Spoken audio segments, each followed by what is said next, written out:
Let me tell you a story about a man.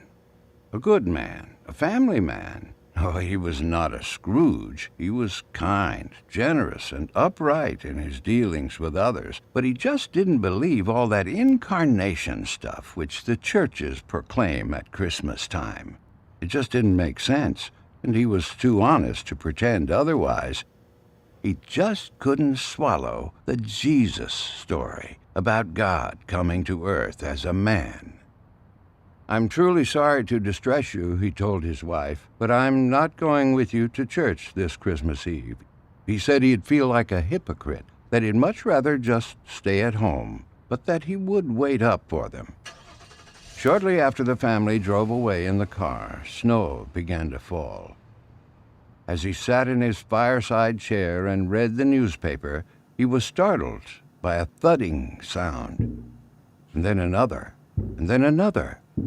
At first he thought someone must be throwing snowballs against the house, but when he went to the front door to investigate, he found a flock of birds huddled miserably in the snow. They had been caught in the storm and, in a desperate search for shelter, had tried to fly through his living room window. Well, he couldn't let those poor creatures just lie there and freeze, so he remembered the barn where his children stabled their pony. Quickly he put on a coat and galoshes and tramped through the deepening snow to the barn. He opened the doors wide and turned on a light so the birds would know the way in. But the birds did not come in. He figured food would entice them, so he hurried back to the house, fetched breadcrumbs, and sprinkled them on the snow, making a trail to the yellow-lighted, wide-open doorway of the stable.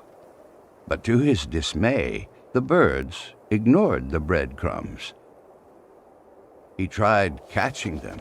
He tried shooing them into the barn by walking around them and waving his arms, but instead they scattered in every direction, except into the warm, lighted barn. And then he realized they were afraid of him. To them, he reasoned, I'm a strange and terrifying creature.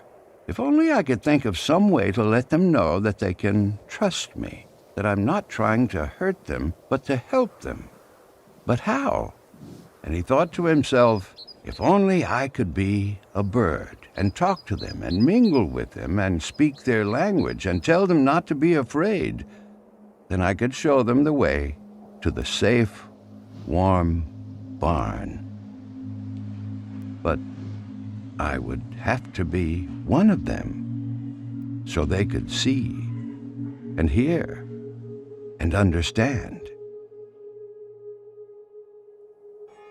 At that moment, the church bells began to ring.